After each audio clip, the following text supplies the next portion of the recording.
Yeah, but long time. Yeah.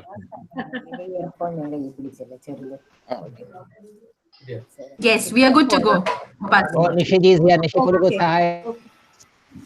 Hello. I, I welcome every distinguished speakers, poets, and audience from different time zone.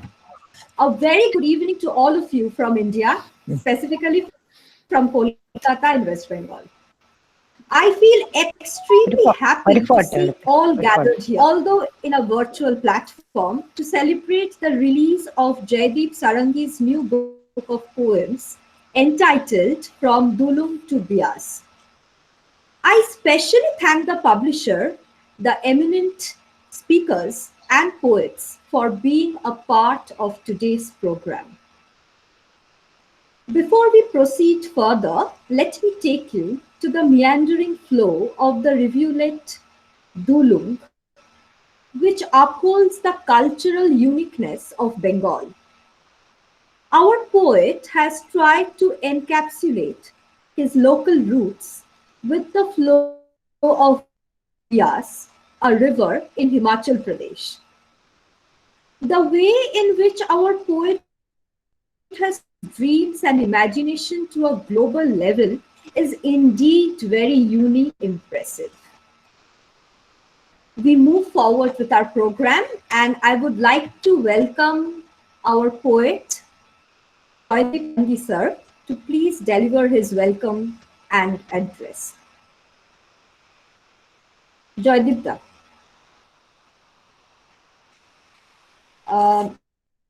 Jaydeep sir, you are not audible. Thank you so much. Thank you from this good evening from the city of joy to friends and soul makers from different time zones. It's an honor for me that all of you have got up so early, those who are coming from the US, Waqas, Danielle, and of course, those who are attending from the United States of America. It's too early in the morning. Happy morning note from the city of joy where the Ganges flows. Thank you for your time, concern, and love for poetry, and for attending this valuable reading session on the occasion of the release of the book From Dulung to Beas. I thank all three distinguished speakers, Professor Anisur Rahman, who needs no introduction, from Jamia Millia Islamia. He is almost a mentor to many of us. Professor Subhendu Mund, a close associate friend and dada from Bhubaneswar. And of course, Professor Sushil Sharma, poet and a very noted academician whom we closely follow each and every day. I thank all distinguished poets from different time zones. Christopher Okemwa, who needs no introduction. He is a name in Africa and beyond. From Kenya, Danielle Hanson is a noted award-winning poet from America. Srilata needs no introduction, IIT Chennai, and a noted critic, academician, and a poet. Mauli Joseph is a name in South India and also in entire India for her poetry as well as criticism. Tuwanda Muhammad is a big name in America, and she is involved in poetry movement, and recently she organized World Poetry Congress, where I was fortunate to take part. Thank you, Tuwanda, for the successful organization of that. Waqas Khwaja, he is a master poet, and in many ways, he is a guiding star for the poets and the academician from the US. I thank all of you for your participation, time, and cooperation for all these activities. I thank Amit Shankar Saha, a noted poet academician from Kolkata as well. The coordinators, Upashana and Basudhara, are too kind enough to take up the burden of love. And of course, not the least, the publisher is a dear elder brother who resides in Delhi, Sudarshan Kachuri. Without him, the book couldn't have been completed. with a note of thanks to my roots. My family came from Odisha to near the banks of Dulung in 354 years ago. 354 years ago, as a priest for the temple of Kanok Durga in Chilkigod. My poems are tributes, my poems are prayers to my ancestors sleeping deep near the banks of river Dulung. I remember them all through my poetry. I hope this launching session is a tribute to all my ancestors and all involved near the cultural progress, cultural agenda, and the flow with the time with the river Dulong. Dulong is a small rivulet. You may not remember its name, but it has a big, mighty presence in the tribal, marginal life of Bengal, in the territory, into the western parts of Bengal, and it flows through tribal villages and it flows through the hearts of poets. I hope all hearts are read in this evening. And thank you, everybody, for special thanks to all very distinguished people who are attending the program and the entire audience, those who will be visiting it. They will be visiting to the lifeblood of poetry, the sap of my tradition, the sap of the poetic fraternity lying deep near the banks of river Dulong. So Dulong as a soul, we sing for the soul of Dulong. Thank you all, and it's a great privilege for me that you have given time and your earnestness to the program. A special note of pranams to all great souls present here. Thank you. Over to Upashana and Bashudhara.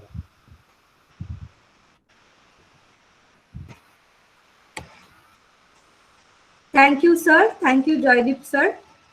It was wonderful to know about your roots and about the book. Now we shall proceed to our publisher's remarks, and our publisher is no other but Sudarshan Kechari, sir. Sir, I would request you to please tell us something about your experiences and let us know something that you would wish. Sudarshan, sir.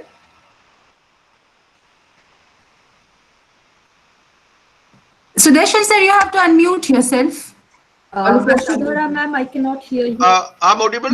Yes, you're audible now. To all literary participatory beings. Yes, sir. Yes, sir. You're audible. There is no bifurcation, no good morning, good evening, or something like that, because we inseparably entered into digi-centric world. So let us convey the time literary participatory being. So we have to start something different, something evolved. That is why I'm saying literary participatory beings. It is my honor and privilege to participate in the launching event of From Dulong to Beas by Professor Jaydeep Sarangi, my younger brother. We started a literary journey in my label Authors Press together. Sarangiji is a widely anthologized bilingual poet with 8 collections in English and several seminal contributions in Indian English literature and criticism, post-colonial discourses, translations, and new poetry. He is a prolific writer, well known for his engaging work in poetry and prose, which immerses readers in an ocean of emotions. At Authors Press, we have always believed in the encouragement of writers with a distinctive voice, and Professor Jaydeep Sarangi is an author whose writings mark him out as a diligent and unique observer of human nature, social life, and the universal flow. He is keen to poetry, his subject in the most authentic yet insightful manner possible, and with his collection of poems, he brings forth a book populated with his feelings and memories, and sometimes extend and branch out to cover his impressions of the lives of others. In some poems, he is asking metaphysical questions as a result of various spiritual passages he has gone through. In his collection, we can find the poet's thrust to find the serene lake, that point of centeredness and spiritual stillness that lies within the self. His deep and layered poetry is an epitome of grace and class. May this book reach readers across the world and bring love and light. Let us enjoy this moment, wishing a great event. Thank you. Thank you all.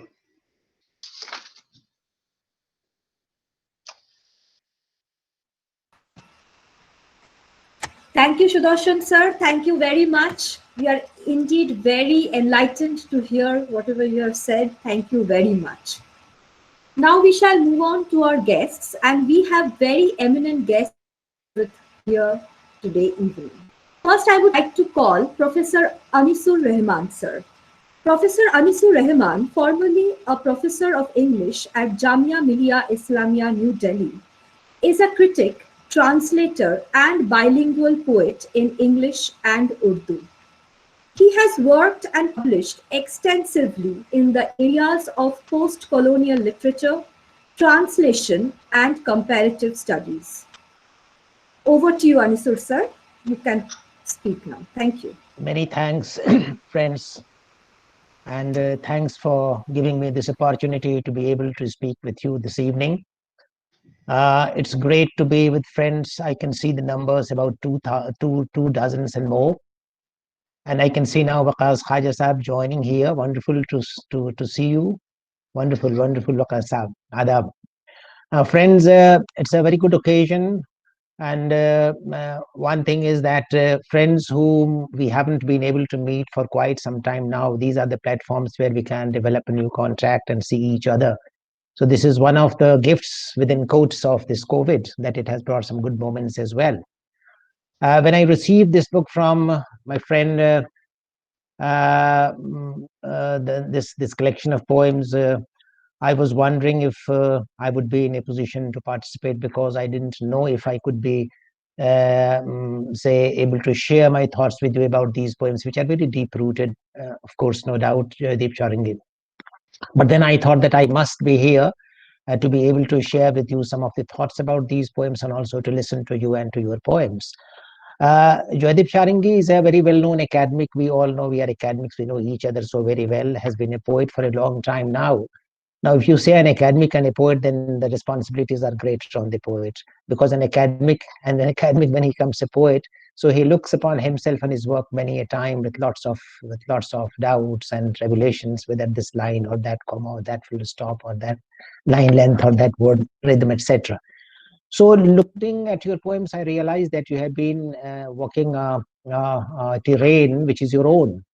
That in your voice, I can see how it has matured through years, how you have been able to refine your own thought process and been able to find your own poetic line, and to be able to put them into a pattern of poem, which you call a stanza or whatever. So that way, I was very lucky to be able to read your poems and then to be able to share some of the thoughts here.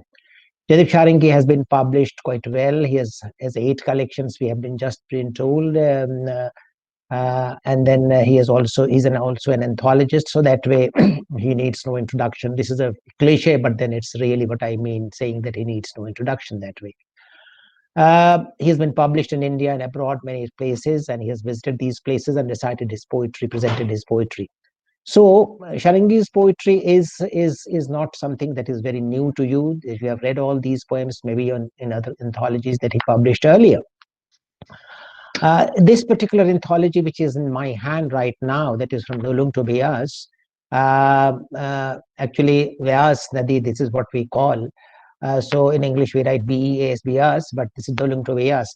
It's very interesting that you start from a rivulet and come to Beas. The title is very significant. I consider lots of things are there hidden in the title itself. Beas crosses or traverses through 470 kilometers. And it's a rivulet that joins Beas, and that also shows how your own consciousness passes through generation to generation, starting from your ancestors, as you just mentioned, Sarangi, that how your parents, how your forefathers came to this particular place. So you are one person who is seeking his roots and trying to find that expression into his poetry. That is something which I found very interesting in the title of this book. Now, after the title, when I went into the poems, I found that you are trying again and again to look into your roots, to be able to identify yourself afresh in each poem, so to say. So once it's the soil with which you relate, once it's the people with which you relate, it's the personal history that you visit, it's the communal history that you visit. And thereby, if you move from one page to another, one poem to another, you are exposed to a new consciousness every time, a new kind of area of operation that you find for yourself. You meet new people and bring those new people and conditions and situations to us as readers. So with you, the poet, the reader, that is I and you who are here, 2 dozen people joining this platform. So we expose ourselves to this kind. This is the great variety that this poetry presents. Uh, Before I refer to some of the poems, let me just read, which I found very interesting. Let me read from what he says in the interview here. And this is worth listening. I just draw your attention to this. For me, poetry is a fair green mistress. Then you say, I live with her. I take her for night rides with me. She's my darkness. She's my light post. She's my daughter of hope. She's the sister of the earth. Don't ask my sister for a loan.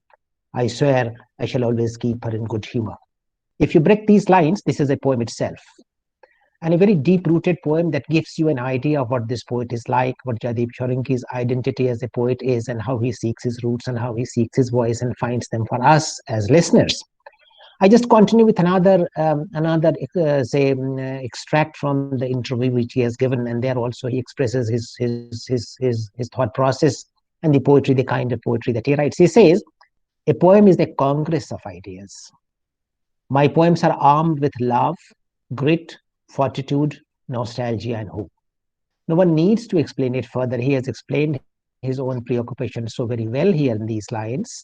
And then he says, let me imagine my poetic vision as a female self. I love this sentence. Let me imagine my poetic vision as a female self. Then he says, one day she bleeds, screams, and cries in despair. I take her to correction time. This is very, very interesting and very, very remarkable. I take her to correction time, correction home. She gives us a baby. It becomes a moment of ecstasy. Poetry overcomes the history of backaches. It's an act of survival for those who embrace its soul forever. Friends, you would have realized when I was reading these lines from his interview, you would have realized very certainly that he was writing a kind of prose which comes very close to the rhythm of poetry. And therefore, in what he spoke in prose comes very close to what he has written in his poetry.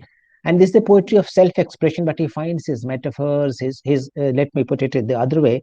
In fact, what he does that these are the poems of memory,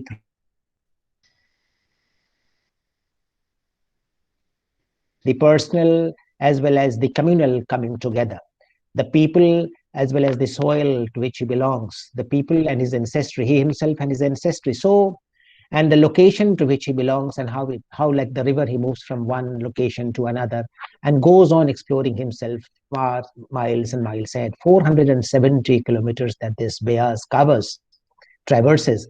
Similarly, there is no particular space that the poet covers, but of course it's limitless. So this is what is very interesting in this collection of poems, that it opens a space for us. There's a level of metaphorical awareness that I often find in his poetry. The echoes of metaphysical awareness are very much there. I see that what he does, that he picks up an image, maybe from the river, from the surroundings, from the tribals, from the general public, and the issues that are at hand that we engage with. One of the poems engages with one of the issues that we are engaging with, really the last poem probably of that anthology, which is social contract, tracing. But I'm not referring to that. So what he does, he picks up images, turns them into very interesting metaphors. These are the metaphors of the self-expression, how he expresses himself. These becomes very symbolic in nature. They acquire a symbolic value. And then finally, he tries to create his myths, which I said just a while ago, that he creates myths of the personal memories. Out of that, he creates his own myths. Now, through myths and images, and through metaphors and through symbols and through myths, what he does, that he's trying to combine them and to find his own and find his own expression, methods of expression.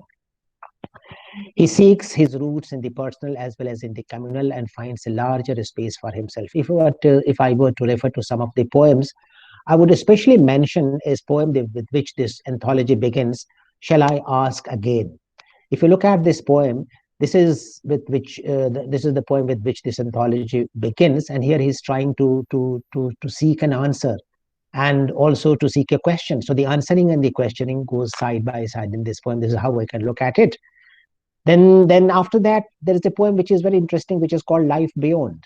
So he's looking for a space in time and beyond time. Then there is another poem which I found very interesting. These are the interesting poems which I found for myself. Then he comes to a poem called Living Alone. So these are the different layers of existence. These are the different ways of connecting, living alone. So how do you develop a communication, or how do you develop a dialogue with yourself? How do you speak unto yourself, and how do you answer back to that? So there are different predicaments through which you pass, and through which you pass to try to seek your answers. Then says, when you are homeless, you will see that there is a certain pattern in the titles and the ways that he's trying to explore himself. When you are homeless, so the homelessness and the idea of living alone in the first poem, Can I Speak Again?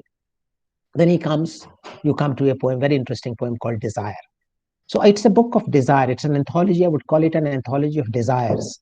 Desires which are writ large from page to page, from title to title, and from stanza to stanza. Basically, all poetry is the poetry of desire, what the poet desires. But our desires differ. And the way our desires differ, that is how we seek our identity, our individuality in the poems that we write or the fiction that we create. So he's looking for those desires. Then a very interesting poem is My Home Page. Now, the physiology is different from some other world, but you will see that what he does in this home page, this is also a poem of identity, exploration, trying to seek roots, trying to find a voice, and trying to be able to express that in the poetic medium. And then he talks of that particular temple, which is a very important temple, very famous temple, Kanak Durga temple, which Jaydeep has just mentioned about that, and Advaita Saga, which is another very interesting. So a whole lot of poems engaged my attention. When I received this book about a month ago, I had a cursory look, and I tried find time and read them one by one. And these are some of the poems, about a dozen and more, which is stuck to my mind, and where I found that the poet has been in a position to express himself with certain distinction. There's no time to discuss it further because there are many speakers here and many poets here. Poets are better than those who speak unnecessarily as critics, so I do not need to indulge into this kind of a thing, because critics, after all, are very bored people. They don't give you any kind of imaginative vitality. They don't fill you with any imaginative vitality. So better idea is to listen to the poet himself and the other poets who have joined here. And there are many poets I personally would look forward to. I can see many names that are known to me. Some I have met personally, some I haven't, but then it's a great platform, and to be able to see them all together this evening. Wonderful being with you together. Wonderful Basu, wonderful Jaydeep, Waqas, Khwaja, and all the friends here, Subhendu Mund, and Saab, and Molly Joseph, and anyone that I can see here. I can't name everyone, more than 2 dozen people here. It was a pleasure for me. Sharing my thoughts about this collection of poems may not be possible in this short space of time, but Jaydeep, I can just say that I enjoyed reading your poems. Look forward to reading more of it. We'll try and find your other collections earlier. You are, I would say, a seasoned poet. One who has 8 collections of poems must be a very brave person. I published one short anthology of 60 poems, all very short poems, and I started, panting for my breath. So I'm still panting for another anthology, which I don't know which will ever come. Well, it's in the process. And let me tell you, these are all very short poems which I have done, and these are all on lies. And the title of the book is A Book of Lies. So what is lie, and what lie, how lie turns into a reality, and reality evaporates into a lie, and how the two are true. So I'm not going to talk about it. So I'm in a state, I'm panting for my breath to be able to collect those poems together someday, and to be able to pass on to you. And there are dangers for critics to be able to write poetry, Sure. because they are so self-critical, and they are so self-conscious about writing a poem that they ultimately end up not writing a poem. So that is why I said, Jyoti, you are a very brave person, that you had the courage to write these poems, and not only write, many of us write, but they don't publish. So you have published, you are a very brave person. My namaskar to you, my salam to you. And I really look forward to reading it with greater detail. Wonderful being here. Thank you very much, everyone. Thanks a lot. Thank you, humbled. Thank you so much, sir. Thank you. Thank you, Anisur sir. And I believe that I was just thinking when you were talking, I was just thinking that good teachers are those who do their homework well. And you have, I mean, in the very short time that you have spoken, you have given us a wealth of information. It forces me to go back and read the collection again from the perspectives that you have outlined. And I think a brilliant takeaway from this, from this very, very compact and dense, presentation that you have given is certainly that all poetry is the poetry of desire. That is Yeah. itself. And we are Thank very you, Basu. grateful Thank you, to Basu. you for being here. And talking about Anisur sir, My pleasure. I read Malashri ma'am's review on it. It was a wonderful review, and it has prompted me to read the collection also. So I believe that very soon, Anisur sir, I shall get back to you with our comments on your collection. The review was Sure. brilliant, very tempting. Welcome. Thank you so Welcome. much Thank for you very being much. with us. Thank you very much. And Thank you we very much. move Thank on you to our very much. next speaker, Dr. Subhendu Mund, who, Yes. after years of teaching and educational administration, is now an independent writer and scholar living in Bhubaneswar. He has published 37 books of poems, short stories, travel writing, dictionaries, critical essays, monographs, translation, and has over 80 research papers on Indian English literature, cultural studies, Orishan studies, published nationally and internationally. Thank you so much, Subhendu sir, for being with us today, and we look forward to your opinions and ideas on the book. Over to you.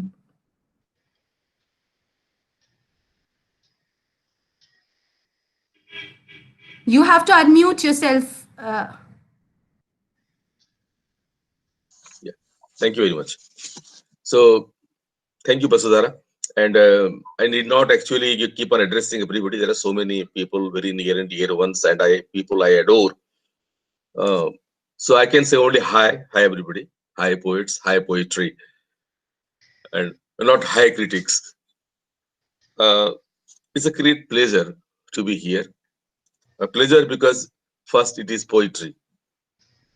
We are in the midst of people who love poetry, who write poetry, who adore poetry. And it is also because of Jaydeep.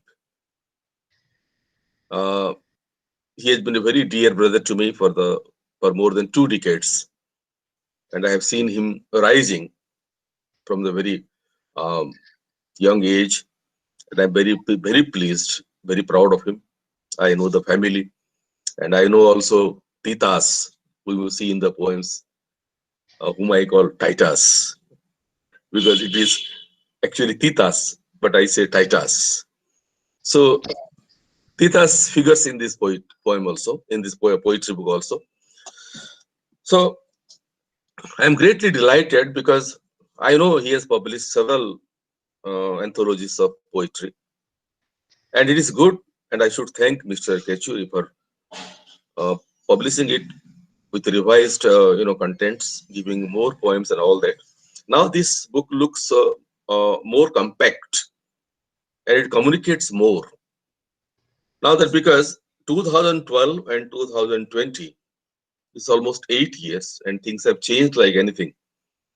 So has Jaydeep, his life, his perceptions of life, the way he looks at the world, his own family and things like that. That's why we have now more mature poems, even poems on this epidemic time. We have a lot of poems which actually enrich the content of his poetic sensibility. Because I have been watching him before the 21st century, from towards the last end of period of 20th century. I've been watching him, reading him. I've been meeting him. So I know the kind of development which I see in this 2020 collection of poems. It is good that he has done it, and I thank Sudarshanji for this. Now, one can say so many things about poetry and poetry of a person you love.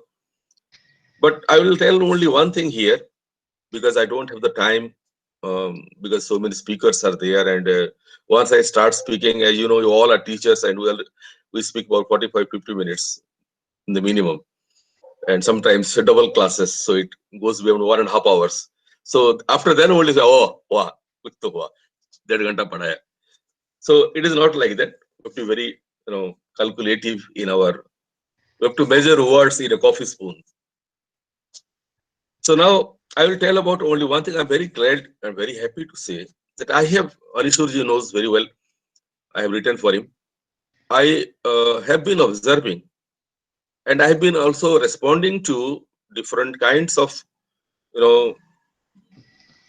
skeptical ways of looking at Indian poetry in English. People think it is thought or think it is imitative, it is repetitive, it is pseudo-romantic, sentimental stuff, and things like that. But I have been observing and I have written so many papers on this and published them. Where I want to show, I tried to show, and I think I have succeeded in showing that Indian English poetry is basically Indian poetry, which continues the tradition of Indian poetics and Indian poetic thematics. This is again proved here, and I can say so many things about this, keeping in view this collection of poems from Dulung to Beas. But I will try to focus on one thing.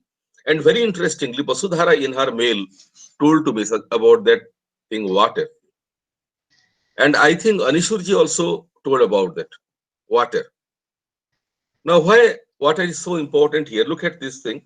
I am reading out a few lines first to show you what I mean to say. From Dulung to Beas. This is the title of the poem. And look at the subtitle, Flow of the Soul. These two things are different things. They are running in a parallel line. But are they? No, they are converging also. Because the poet is speaking about now and here at the same time, as Anisurji just pointed out, about desires. And these desires are coming out of memory, history, myth, which is again arising out of loneliness, longing, isolation, and such stuff. Now, first, let me come to water, which plays a very, very, I will only dwell on this part, and I'll connect water, the flow, and memory. That is all I'll try to do in this limited time, which is allowed to me. The names of two rivers, Dulung and Beas. Now, Dulung is a river, as he says, small rivulet. It is near his village, Jhargram. It is small rivulet. But as he said, it is a great thing for him because it is connected to his life, to his memory, to his past. We should not hear the poet. We should not hear the lines. We should hear the lines, listen to the lines. Let us assume that Jaydeep is not here. He is not telling us about his Jhargram connection or about Ganaka Durga temple or about the minority tribals he is talking about. He's also talking about his loneliness in Calcutta home and things like that. I think Sutapa has joined this. I saw her name here. Jaydeep, Sutapa has joined? Anyway. So now I'm telling you about... Yes. Shubhendu, I am here. Namaskar. How are you? So I'm she's fine. the muse band. She's here. And how are you? I'm fine, thank you. So you see, I'm telling you about this. First, I try to locate Jaydeep's roots in our poetic tradition of India. We have all heard about one very popular saying in Agni Puranam. Apare kabya sangsare kabirekaha prajapati jathashme rojat vishwam tathave parivartate. In this great universe, Brahmanda universe, Brahma is the greatest poet. He has created this universe and he can change this universe as and when he pleases. Thus is a poet. And he can change this universe. He can be very important to the world of creativity.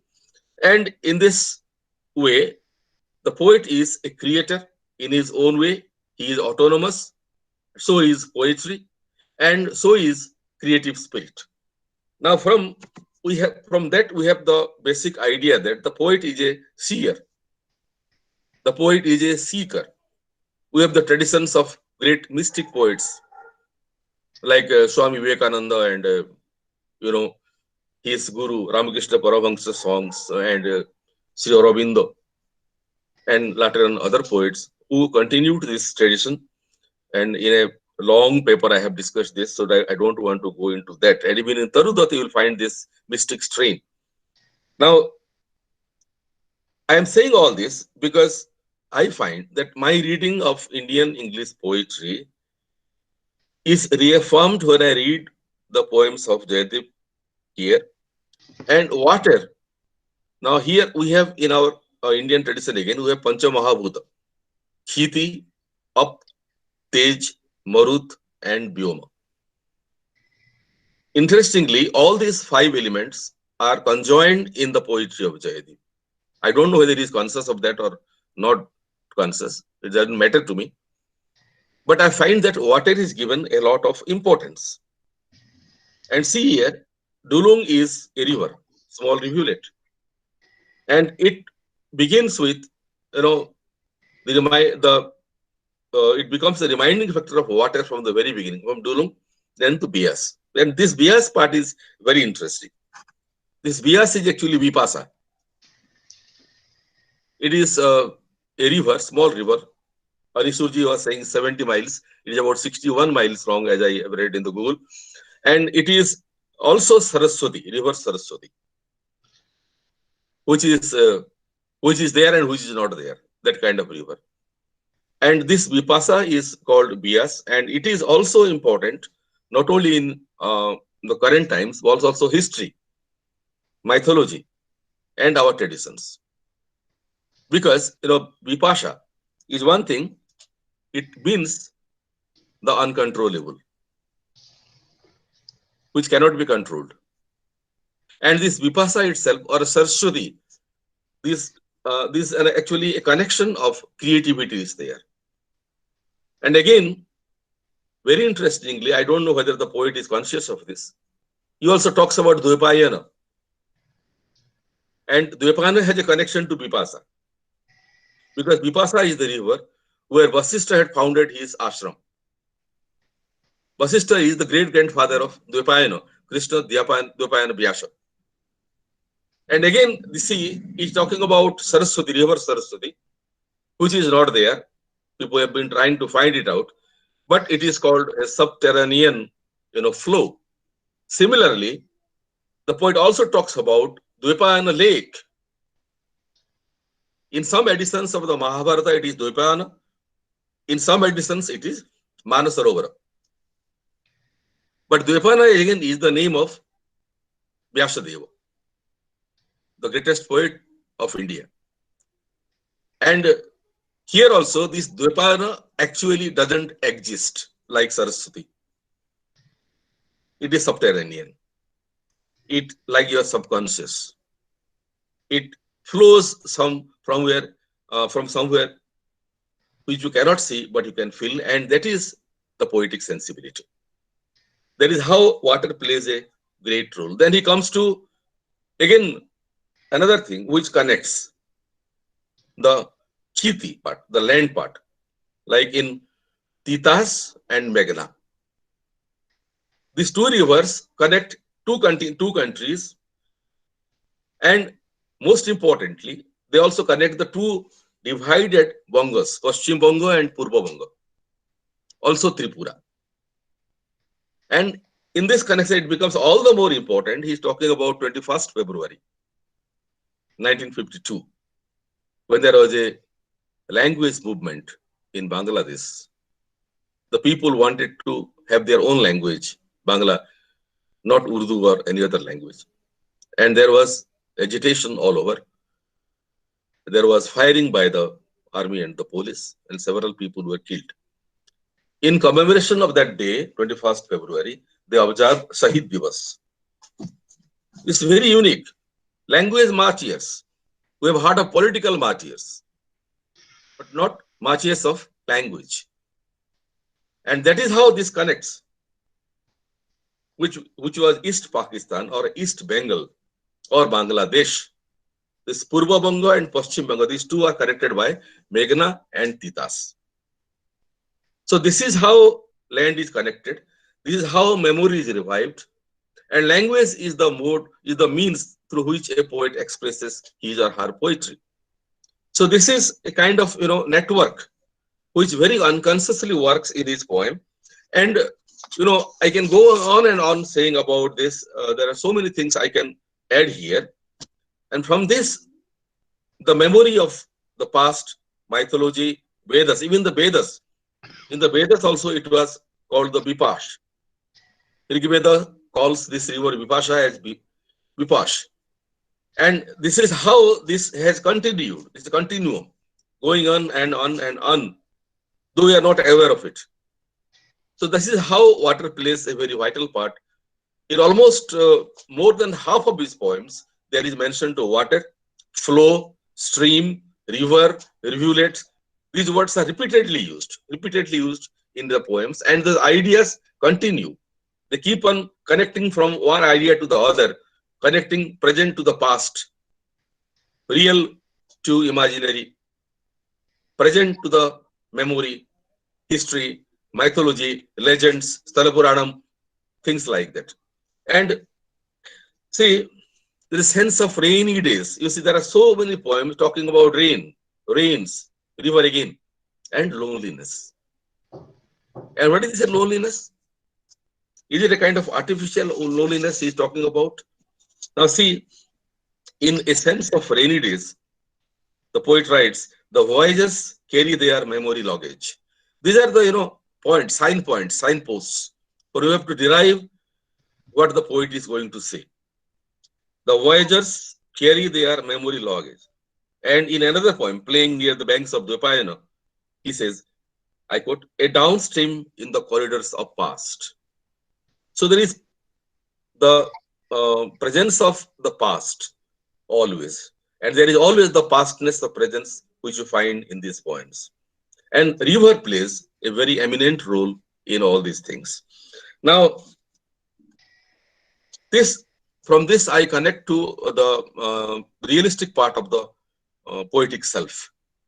It talks about pandemic, about isolation, about even nirjana vasha.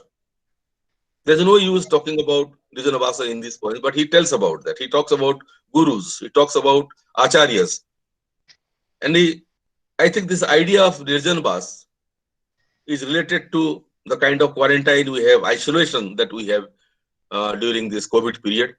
And that is how he connects all these things.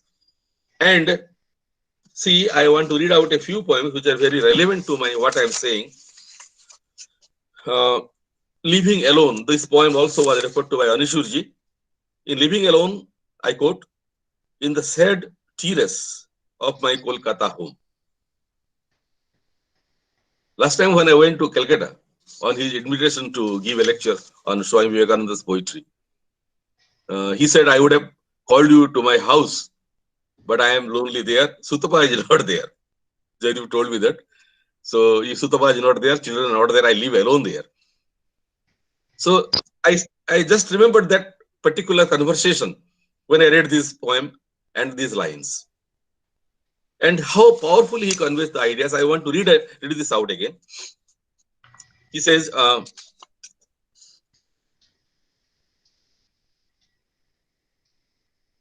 my lonely inside whispers in a lonely midnight street. And again, another very beautiful poem, Beyond My Face. Loneliness and being are connected to water and flow. I have chosen to be lonely. Yes, you may not trace that flows with it. There are restless thoughts floating around my bed neck. My other inside nestles in my absence. What is this other inside? What is this other inside? In life beyond, there is a suggestive metaphysical mooring. Who am I? What is my being? It relates life between the mundane and the metaphysical, and spontaneously asks the question and gives the answer, Tat Tvam Asi. I am thou, you are me, where I am the instrument among living divides. Look at the very first poem. It talks about longing, about missed call. The second one about loneliness. It talks about nirjan vas. And this is how his poetry can be read. Vasudhara, am I crossing my limit of time? It's okay, sir. You can just. I'm pardoned. Okay. Maybe 1 or 2 minutes, yeah, because Okay. we have 1 or 2 minutes. So Jaydeep's poetry can be, as I suggested just now, it can be read from many viewpoints. This is one of the viewpoints which is perhaps appealing to me, and which, from my viewpoint, is more relevant, and because they relate to life and beyond life. They reflect on absence, loneliness, missed calls, longings, as Anisurji said, desire, which all lead the reader towards memory and desire. The poems are about now and here, and also about the Kala Niravadhi and Bipula Chaprithvi. Yenama Kachidiha, no Payatno was Pragya, Jananti the Kimapi, Tanprati, Nishat Jatram, Upatestetu Mama, Opi Samana Dharma, Kalo Hrudayam, Niravadhi, Bipula Chaprithvi. There is a good translation of this Bhagavati's poem, very famous lines. The translation done by B.N. Misra, Nathan, and Batsayan for the Indian Poetic Tradition, published in 1993. Are there any around who mock my verses? Are there any around who mock my verses? They ought to know I don't write for them.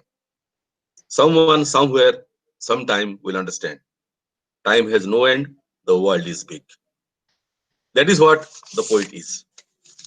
And that is how the poet is eternal.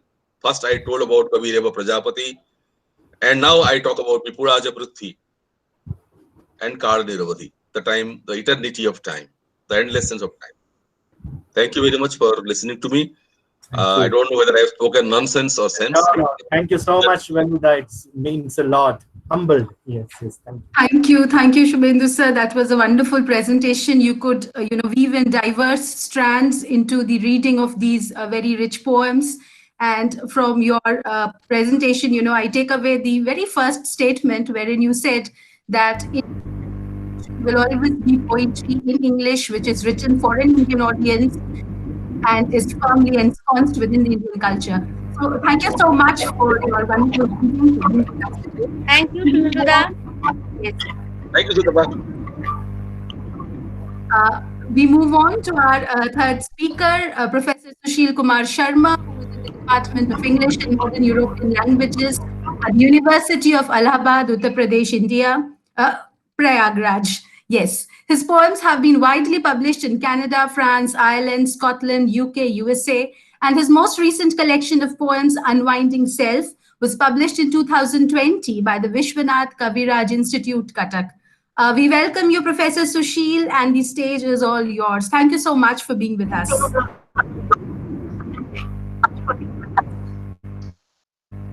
Thank you, Vasudha.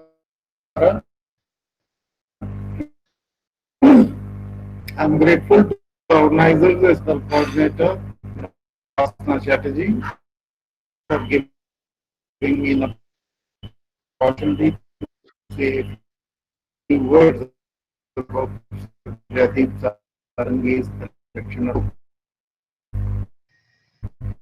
Sorry, the voice is not clear. Voice is not clear. CEO. Susheel sir, is there some problems in connecting at your end? You are getting muted repeatedly. You're not very audible to us. Yeah. We can't hear you.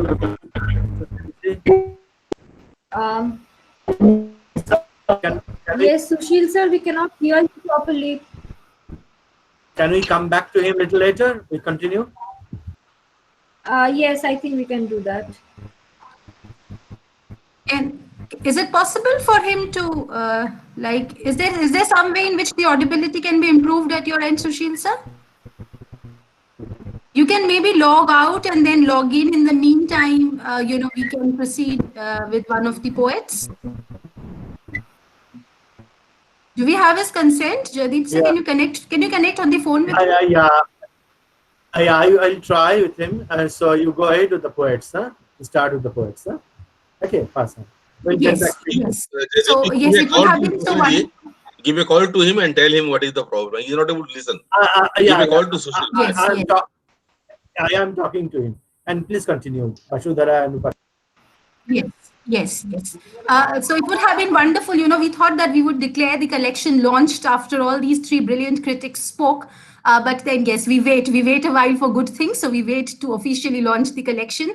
While we move on to the wonderful poetry session that we have lined up, we have a great lineup of poets today. And I would invite the first poet, as I mentioned, we will be making a slight change in the reading list. Srilata ma'am has got an engagement shortly after this. So we invite her to read, and she is, as Anisur Rahman sir said, that it's a cliche when we say that people don't need an introduction. She's one of those poets who doesn't need an introduction. And yet I introduce her briefly. K. Srilata is a poet, writer, and professor of English at IIT Madras. She was a writer in residence at the University of Stirling, Scotland, Uni, Art Space, Seoul, and Sangam House. She has 5 collections of poetry to her credit, the latest of which, The Unmistakable Presence of Absent Humans, was published by Poetry-Wala in 2019. We welcome you, Srilata ma'am, and we are all ears for what you want to share with us this evening. Thank you so much. Good evening, all of you. Really delighted to be part of this lovely event. Congratulations, Jaydeep, for this beautiful book, and I look forward to reading your poems very soon. I'll read you just 2 or 3 poems, as that was the request, from my recent collection, which Basundhara just mentioned. It's called The Unmistakable Presence of Absent Humans, published by Poetry-Wala in 2019. Yeah, with your kind permission. This first poem I'm going to read is called It Is 1966. It is 1966. I'm not born. My father knocks on the door of a house I have never seen. There at the door stands my mother, slender, a sprig of jasmine in her hair. I take a taxi to the park where they're sitting on a bench, a foot apart from each other. He with his face resolutely averted, she with her eyes on the poorly tended flowers. It's the beginning, I know, of that great quarrel. My mother, no longer a young bride, the edge of her sari already a grieving afterthought. She doesn't see me.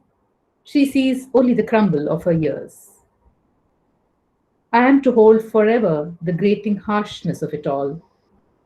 I walk up, older already than them both, tell them I'm their only daughter, and will they please look at each other the way they had the day he had knocked on the door and she had let him in, jasmine in her hair. My mother looks at the flowers, the crumble of her years. My father, away from us both. This next poem is called A Disappeared Person. They say a person can disappear and leave no trace at all.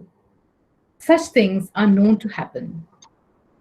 Missing persons cast no shadows. They don't leave used dishes in the sink, nor square bits of body soap, nor toothbrushes that have flowered slightly, nor notes declaring love, etc. on the fridge. But surely, growth and all sorts of things are possible in the life of a person who has disappeared. And so, like the blade of a knife, that shadow presence, leaving used dishes in some other sink, and square bits of body soap, and toothbrushes that have flowered slightly, and notes declaring love, etc. on someone else's fridge, ruining ever so slightly the geometric alignment of our lives. I'll end with one more poem, if I may. Do I have the time? Yes. Yes, definitely. Yeah. Thank you. Please go ahead. Thank you. This one is called A Graveyard of Faces, and it was recently translated. Actually, it was translated a while ago by Gulzar, the poet and film lyricist, into Hindi, and it was part of this collection called A Poem a Day that HarperCollins brought out recently. So it's called A Graveyard of Faces. I'm reading the original English, of course. Sorry. Yeah. A graveyard of faces. That morning, I woke without a face. I had dropped it, sleepwalking at night through a forest of fallen trees. The worms had gotten to all but the ears. In the shop down the road, they had just sold the last human face. Sorry, madam, we're out of stock, the salesman informed a friend. In any case, we only do disposables. And the lady, you say, wants a face that will weather the long winters of dying poems. A more permanent sort of face that would be then. We don't do those, I'm afraid. Eventually, I have to settle for a disposable. A face that will not outlast the forgetting of lines. But it can do sad and it can do happy. It can get on better than my old face could. On the first day of every month, I walk to that forest of fallen trees and bury my face in a graveyard filled with my faces. Carefully, I put on a new one, pink and fresh from its plastic case, and, despite the absence of interested worms, die again and again and again. Thank you. Wonderful. Greatly appreciated. Thank you so much. I had read your poems in the anthology that you have just shown, and I really loved those poems. And listening to you once again is a great pleasure. Thank you, sir. Thank you so much. It's an honor. Thank you so much, Srilata ma'am, for sharing such beautiful poetry, such rich poetry with us, and thank you for making it, to this evening despite your busy schedule. Thank you so much. Again, take a step backwards to Professor Susheel Sharma if he's ready to share his thoughts with us. Professor Sharma, can we have you? You have to unmute yourself, sir. Hello, am I audible now?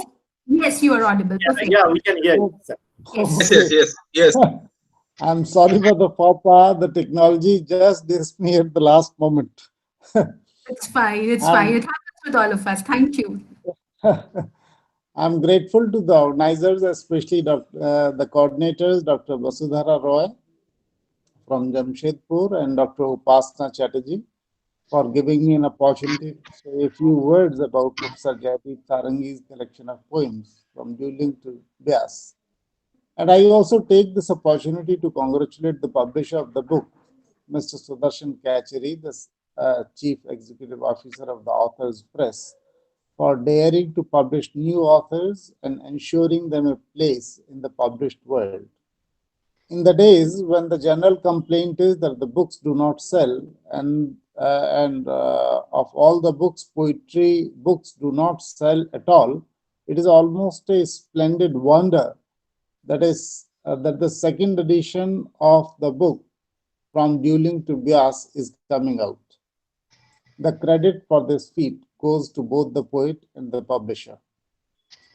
Regarding the poems in the book, senior scholars like Anisur Rahman Sahab and Subhendu Mund Sahab have almost touched upon all the issues and all the aspects of various poems. Still, since its time has been allotted to me, I have to say certain things. So let me begin from the title itself, although so many persons have already talked about the title. So Dulung happens to be a small river in West Bengal, and Beas a huge river emerging from Beas Kund, as has already been elaborated upon by Professor Mund Sahab in detail. The book thus has taken its name from the two rivers. And Indian poetry in English, particularly in English, according to Vilas Sarang, another senior poet and critic, he says that Indian poetry in English abounds in river poetry. And Sarangi's book therefore corroborates to Sarang's thesis. So Sarangi and Sarang. So the movement is from Sarang to Sarangi and from Sarangi to Sarang. However, Indian rishis used to meditate on the banks of the rivers, and Jaydeep is no exception to this tradition. Indian poetry in English is largely considered to be a derivative. But all the poems in this collection are deep meditations on some issue of human life and human concern. And the best description of the book perhaps could be, I quote, dispersed meditations on the life on the river banks, unquote. The vast space between these two rivers is the grand space, physically speaking, an extension of Ganga Jamna Doab, one of the most fertile plains in the world. And this is also a metaphor for creativity. The river on the west is a mighty river, on the banks of which several important events of our mythology have taken place, while Dulung is a small river on the margins. So the creativity of Jaydeep moves from the margins to the core and from the core to the margins. And the poet has been prophetic, as there was no pandemic when the first edition of the book had come out, and many of the poems may be read today in relation to the life during the pandemic COVID-19. My seniors have already referred to various layers of meanings in his poems, space that he traverses, the issues of identity seeking roots, the issue of desire, and the technique of question and answer. And this is how the Indian rishis used to meditate. In order to understand the corpus of Jaydeep, two poems are very important, and they are almost, they have been placed almost in the center of the collection. One poem has already been referred to by Professor Anisur Rahman Sahab and also by Dr. Subhendu Mund. So I once again refer to this poem, My Home Page. It is titled My Home Page. I quote, I wait for the auspicious hour when I shall start my humble journey. If the auspicious hour is not there, perhaps one cannot do anything. I was not able to speak because the auspicious hour had not come. So this auspicious hour, I shall start my humble journey. Now, journey, once again, is a key metaphor in Jaydeep's poetry. And this journey is taking to the ocean of truth. Like any Indian rishi, simply is worried about the truth. And where is that truth? Nobody knows. The ocean of truth, with the urn with 6 bones, pores closed with rough hearts. And one tries to enter into this ocean of thoughts with bones only. After all, the flesh represents the desires, and the desires have got to be left behind if one has to seek the truth. My within challenges my Brahmin neck, my outer plunges into Ganges for a holy bath. So unless the outer and the inner have not been cleaned, one cannot reach the truth. And that is what the Brahmin means one who seeks Brahma, one who seeks truth. Brahmin here does not refer to a particular caste. And Ganges, according to Indian mythology, treats not only this, purges you of your sins in this life, but even in the sins committed in the past or sins that you are likely to commit in the future life. So, if your sins have been purged, only then you can think in terms of searching the truth, searching the roots. Somewhere a Holy Spirit dismisses unwanted calls from a man, grey with the years. Angel appears in distance, eyes soft as candlelight. The virgin princes take me to Rani Rashmani's dream temple of Dakshineshwar. Now, Dakshineshwar happens to be the place where Swami Ram Tirth used to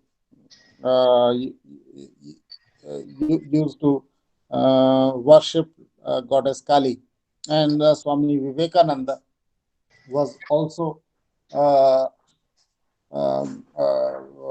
he also got his initiation in that particular temple.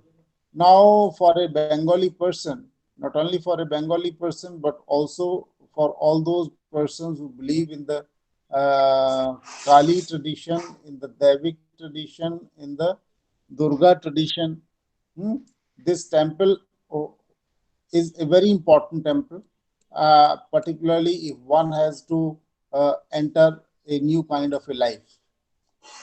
So one finds not only the local references, but also the poem crosses beyond those local references, and Jaydeep is able to raise some important issues regarding how to meditate and how to reach the truth.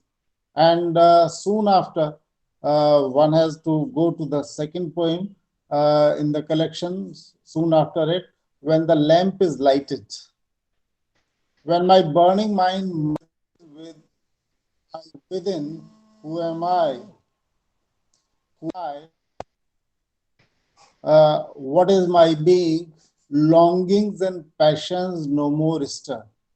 Grief and aches no longer grip. It's neither dream nor deep sleep. No sense of time, but I am aware. So this is what happens to a person who goes into a deep meditation. Nothing is in the awareness. Still completeness pervades within it like a serene lake. So water once again is important, but this is the water of eternity. And once you are enveloped into eternity, all your desires are lost. Streams of sense move in as silence when the mind dissolves itself in the self in capital letters, SELF capital, self. And this once again reminds you of W.B. Yeats's poem called A Dialogue Between Self and Soul. So it's a dialogue that one comes across in Jaydeep's poems, and every time one is reminded of a higher goal that Jaydeep has as a human being.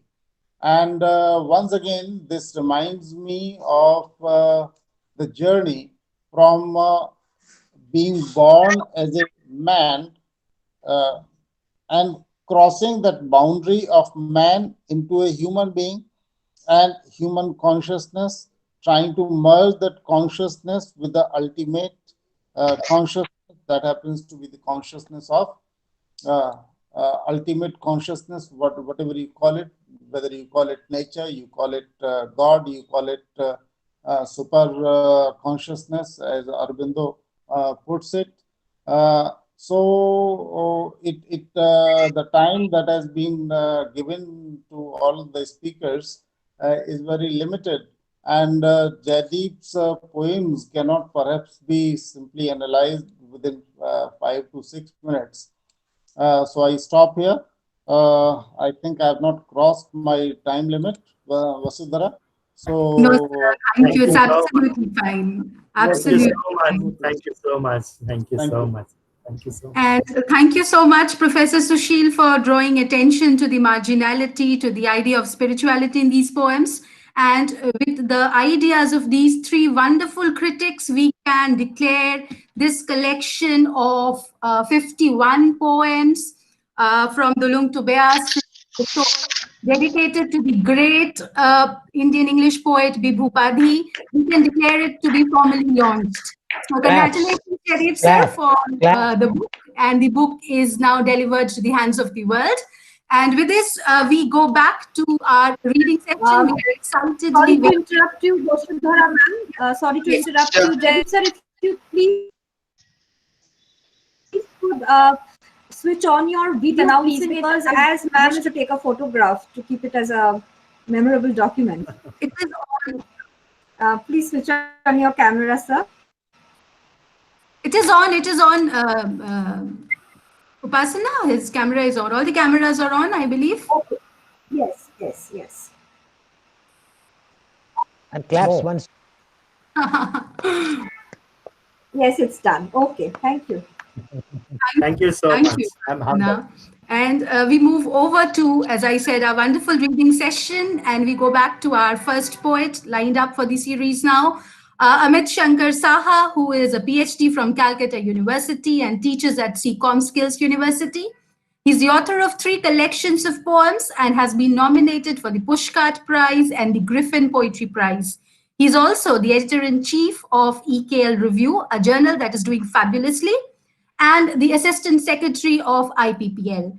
We welcome you, Amit, to this evening, and we are all eager to listen to your wonderful poems. Thank you. The platform is all yours. Yeah, thank you, Bashudhara and Upasana. And congratulations once again to Jaydeep. It's a privilege and an honor to be at the launch of Jaydeep's book, because he's not just a very fine poet, but he's such a benevolent human being, both as an academic, as a poet, as well as I have been in his company. He's an inspiration. So it's very fortunate that I am here. Also, his poems are very much rooted to the soil, and yet they are so much globally accessible. The launch event with all these people joining from all over the world is one of the proof of my saying. And the theme of the book is rivers. Rivers are perhaps they are local as well as global, because the water of the river is constantly changing. So they are the great metaphor of this local and the global joining together. So I'll go as per the theme of the today's evening, and I read a couple of river poems of mine. The first poem that I'm going to read is titled "The River and I." The rivered rocks talk to me about a silted sleep, where a Radha-colored flood submerged a lichen dream. The sadness of the river banks stems from unfooted steps, where a sham-colored drought left the river bereft. What if Shravan revisits and again makes us wet, and fleeting memories hug our bodies like drenched clothes? What if we meet and pretend that we had never met? That was the first poem. I'll read one more poem. This poem is titled "The Last Riverine Civilization." A bit of the end escapes and masquerades as me. Nothing lasts except what exists within. Swallows of the lost riverine civilization fly from the gut to the heart along the river of feelings. Traverse the body of air where you are still breathing. Thank you.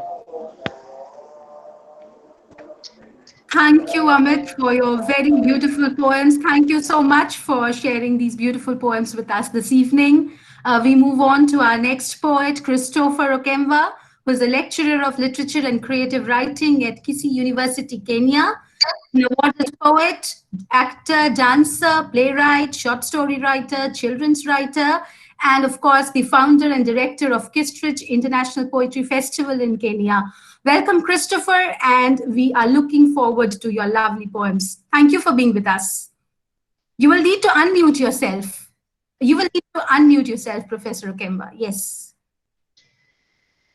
Are you able to get me now? Yes, yes. Yeah, we can hear. I'm able to get you. Yeah, thank you so much. Let me take this opportunity to thank you for organizing this event. And let me thank Jaydeep Sarangi for the launch of his book this evening. I'm grateful that I'm a part of this launch of his book. Let me thank all of you. That is Amit for reading such a good poem. Srilata, Molly Joseph is a friend who came to Kenya 2018. I still remember you. Tuwanda, thank you. And also Waqas and Daniela, all this, I thank you so much. And the three professors who have spoken, Professor Anisur, Mund, and Sharma, thank you so much. I'm happy to meet you on this platform for the first time and also share poetry. I'm going to read 2 poems this evening, and the 2 poems are actually talking about the hope of coming back to the normal situation after the coronavirus. My first poem is called This Will Be Over.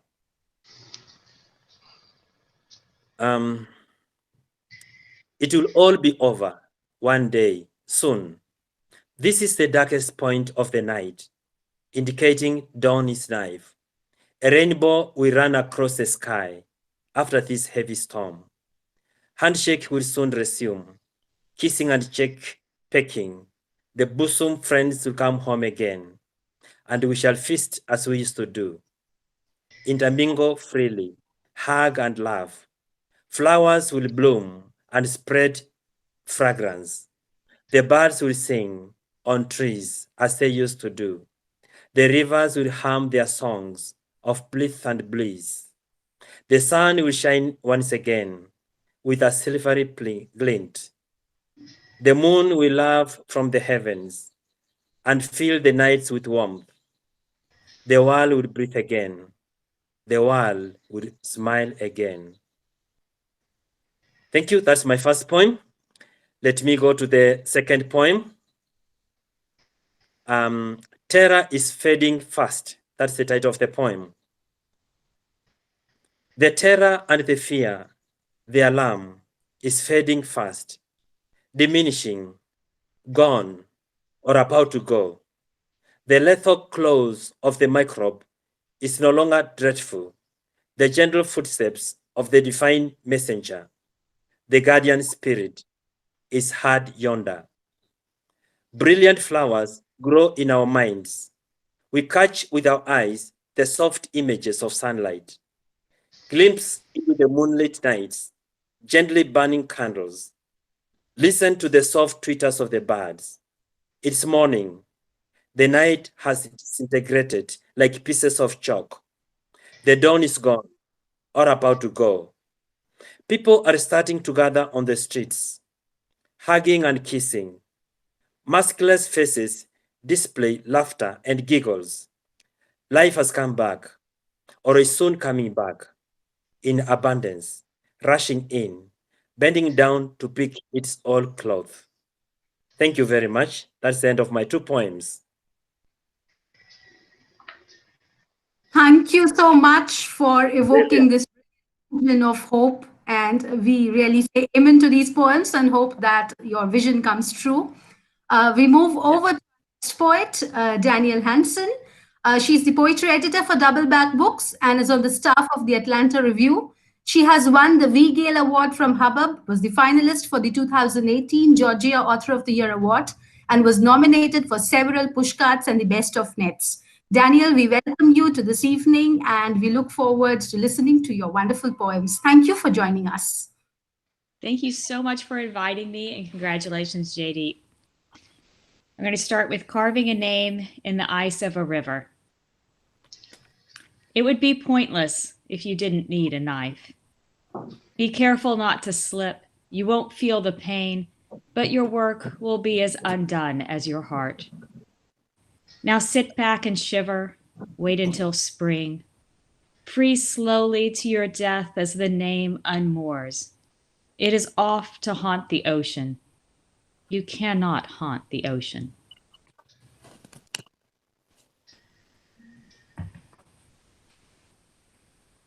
And my next one, let me put this off, is A Moral History of Rivers. This is for my friend Trudy. A river is a waterfall pretending to lie down in submission. A river tramples rocks in their beds, erases their faces. A river rushes past faceless rocks, pretending never to have met them. A river has no history. You cannot fall into a river twice. Egrets rush to a river in greeting, but when the river rushes flood, they dissolve. A river gathers her children in her skirts and watches them devour each other. A river steals from the mountain. A river drains her basin. A river hides her gold in sunlight. All rivers are nihilist, rushing to their own oblivion. You cannot kill a river, but you can increase her deadliness. Wonderful. Wonderful. Wonderful. Wonderful. That last line, you cannot kill a river, you can just increase her deadliness. Thank you so much, Danielle. Thank you. And I would request my co-moderator, Upasana, to invite our next poet for the session. Over to you, Upasana. Thank you, Boshudhara ma'am. Thank you very much. Now I would like to call Dr. Molly Joseph. Dr. Molly Joseph did a doctorate in post-war American poetry. She retired as the head Department of English, St. Xavier's College in Alua, Kerala, and served as a professor in communication at IST, Kerala. She is a bilingual writer and writes travelogues, poems, and many short stories. She has won accolades and awards, which include Wordsmith Award 2018 and India Women Achievers Asian Literary Society, Delhi. Over to Dr. Molly Joseph. You may proceed. Thank you, ma'am. Thank you, Anisha. Am I audible? Audible enough? Sure. Yes, ma'am. You are. Yeah. Yes, ma'am. Okay. You are. Yes, very much. Greetings to everyone this beautiful evening. In fact, I have to thank Dr. Jaydeep Sarangi for accommodating me here to enjoy these blissful moments of poetry and intense poetic reviews. I always admire Jaydeep Sarangi as a very nice human being, and he has of late become the president of GIVAC, the body of academicians, critics, editors, and all. So first and foremost, congratulations to you, Dr. Jaydeep Sarangi, on this beautiful evening. Thank you so much. Yeah. As you said, thank you, welcome. As you said, a river becomes a kind of a core metaphor, evoking so much. I mean, appealing to the frames of reference within us. So may I also start on a poem that actually centered around the water.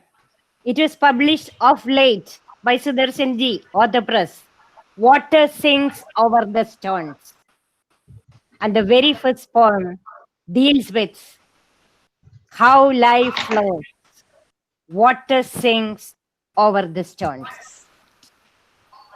The quicksands of COVID sweep across, shrouding man's survival game. Where are we heading to? You can hear the sand drifting from the tops and valleys throwing back their despair.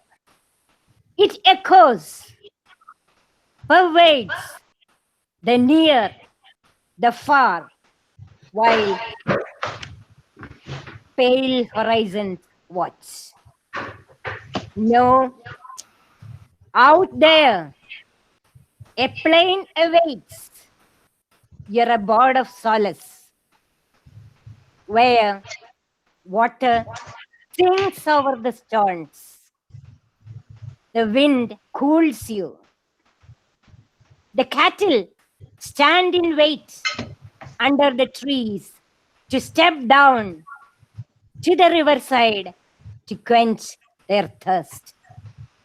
Wait, wait, we too must for the sandstorm to subside and the sky to clear up.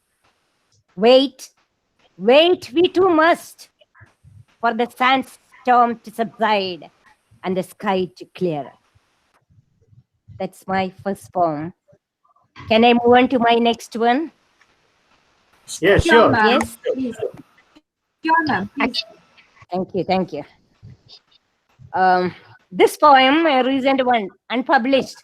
Actually, I wrote it for Chris Okemwa, who is coming up with global anthologies of its kind.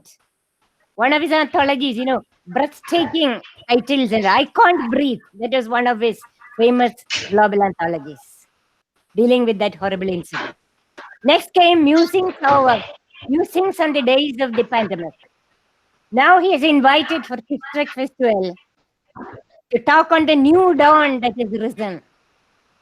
With COVID vaccine coming up, people sensing a kind of relief. So here is it about the new dawn. I hope Chris is there listening.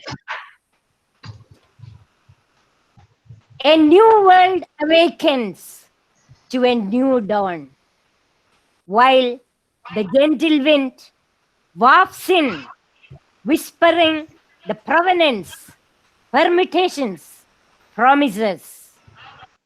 The lake, disturbed with countless ripples, bubbles, grows calm, and the pebbles that fell on it lie still in peace in depths. The lake, disturbed with countless ripples, bubbles, grows calm, and the pebbles that fell on it lie still in peace in depths. March, we must onward, mustering courage. Masked, let us explore the masked mysteries of life. Trees we were in distanced solitude, but we survived the storm. Though they nuded of our leaves and branches, we entrenched our roots firm in the living earth. Our abode, which we overlooked, now keeping it pristine, precious. Crossing the river of life at pace abandon, its ride and tide, flowing with the flow, we learnt love, kindness, that the other is but our own unpredictable, sensitive self. All flickering particles floating in space. March ahead, we must, mustering courage. Thank you so much for listening. Thank you, thank you.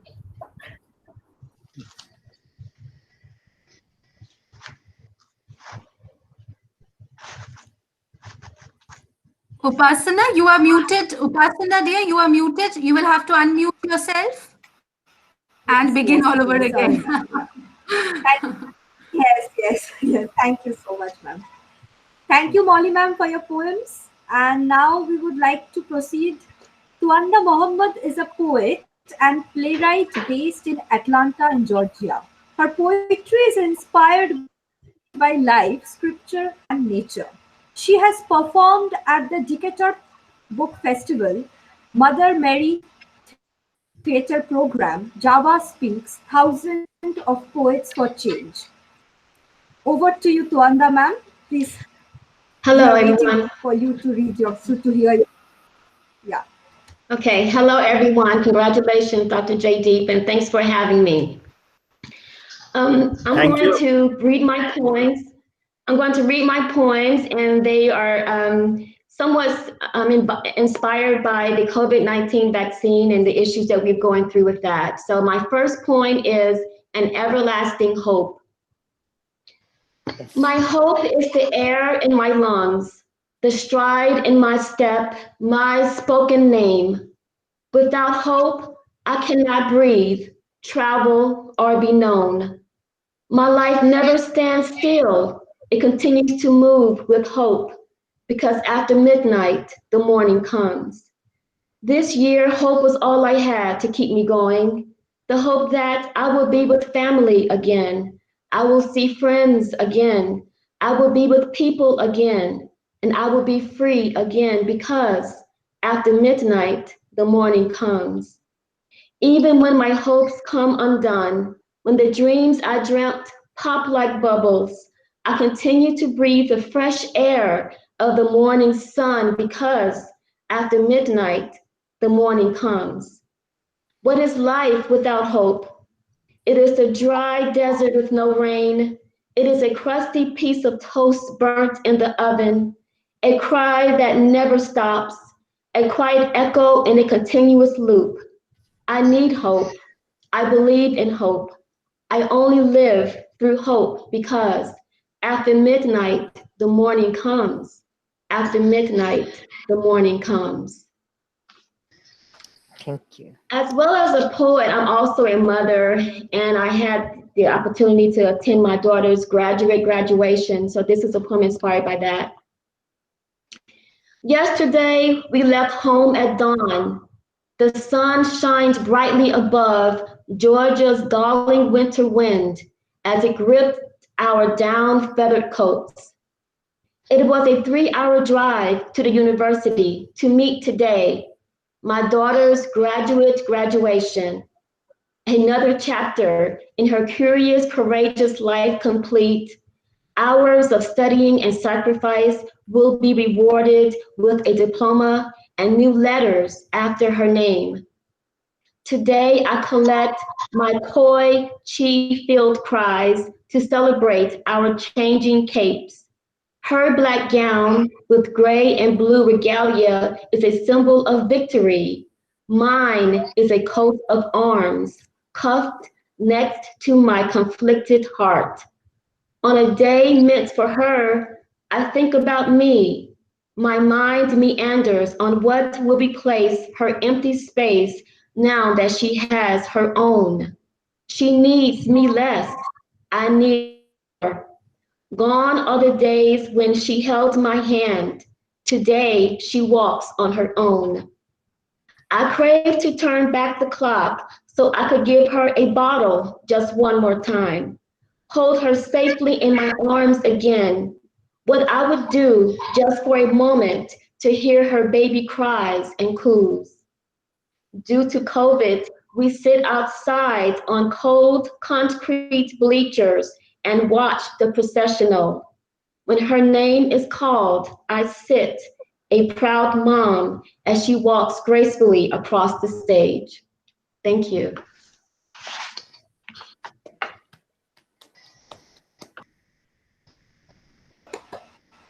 Brilliant, brilliant. Thank you very much. Thank you very much, Tuwanda ma'am. Thank you very much. And ma'am, yes, your daughter will always need you. Wherever she is, whatever she achieves in life, she will always need you. This is very true, and we all know this. Next, I would like to call upon Waqas Khwaja, sir.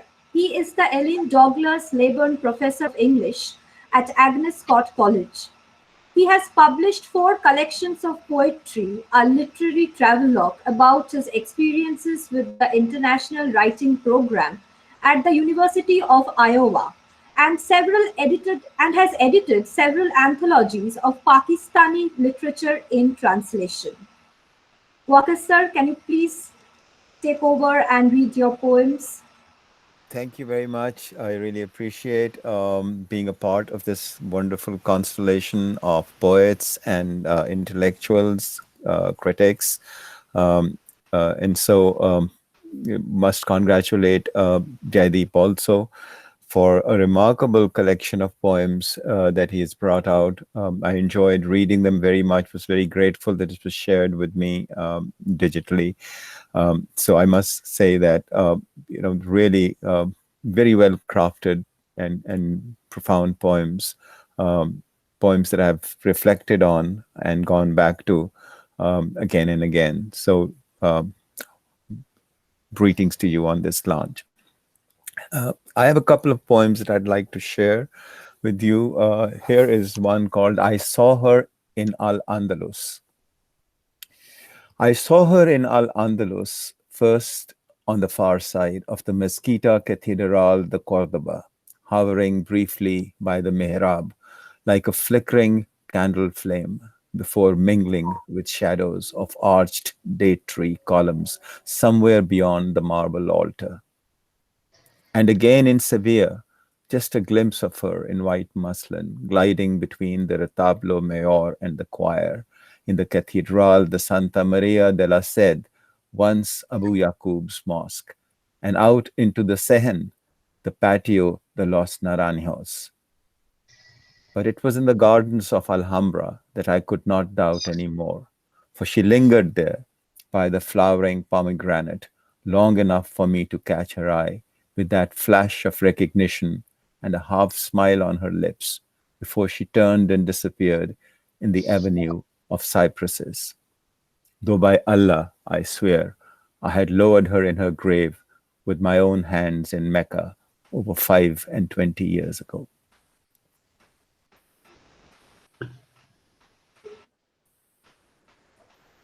Here is a second poem that I'd like to share with you. It's called, let me see, It Is Not I. The heart ticks and pumps. I feel no emotion. In the head lies the brain, sending and receiving signals. I cannot hear it think. I hear voices. They are not mine. People insist it is I. These voices are not mine. They stand me in front of a mirror. This is you, they say. I do not recognize the face. I do not recognize the person who stands looking back at me. Let us show you, they say. Here's a photograph of you. Who is this person you say is I? I do not know him. How do you know who it is? They are puzzled by my questions. Look here. They hold me by the arms. Do you feel anything? Our hands grasping your biceps, shaking you like this. Nothing. Feel my palms against your cheek, says my mother. How I pass my hand above your eyebrow and brush back your hair. It is not me you touch, I say. Who is it you caress, thinking it is I? Thank you.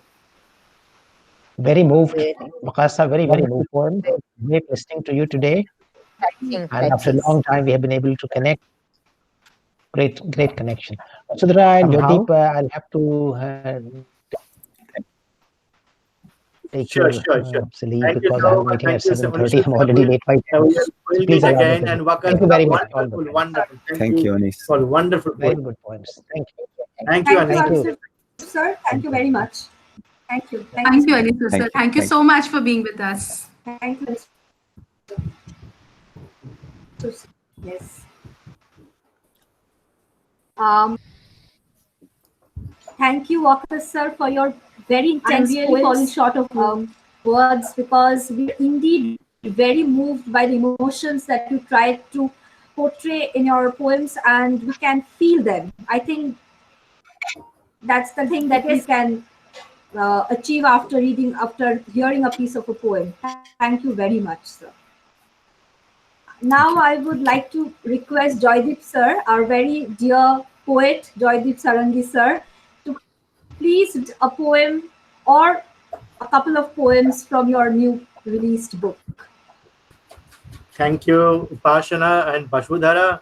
It's wonderful feeling to share platform with great scholars on poetry and great poets from different continents. I really appreciate your efforts, Angel, for this sustainable growth of poetry. Poetry is always present, will never die for your dedication.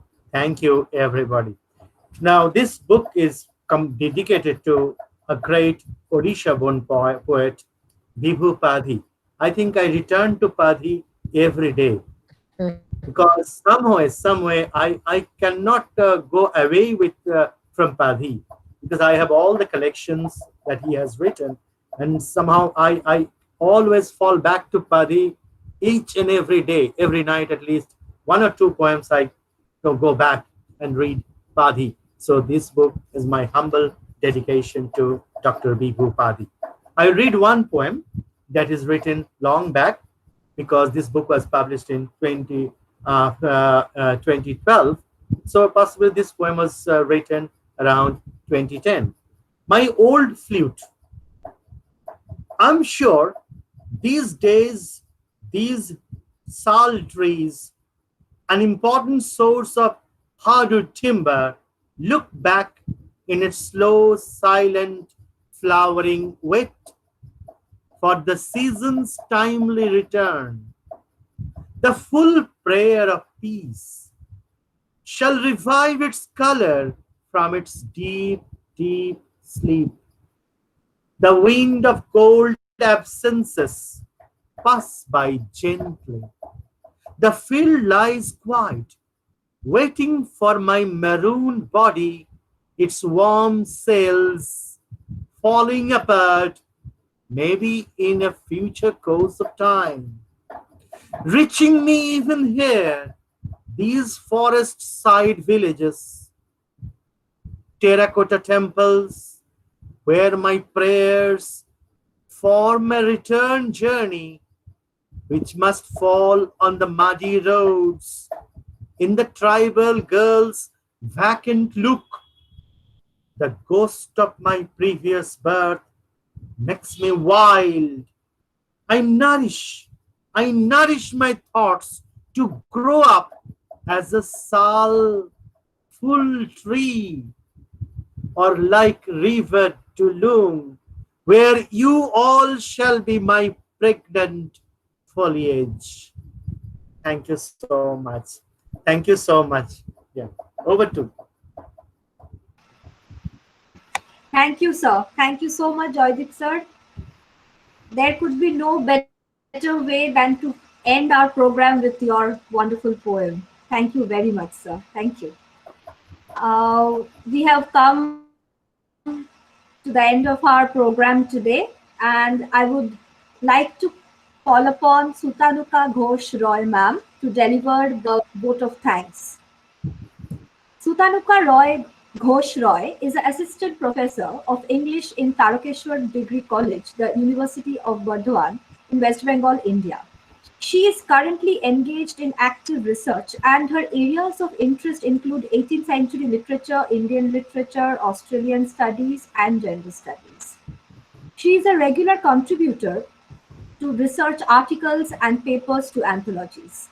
Over to you, Sutanuka ma'am. Thank you, Upasana. Honored and humbled Thank you, to ma'am. deliver a vote of thanks. It's been an excellent session. At first, I would like to thank the bird of Dulung, Professor Jaydeep Sarangi, for gifting the world such a wonderful book, From Dulung to Beas. Thank you, Sudarshan Kechri sir, our publisher, for your endearing comments.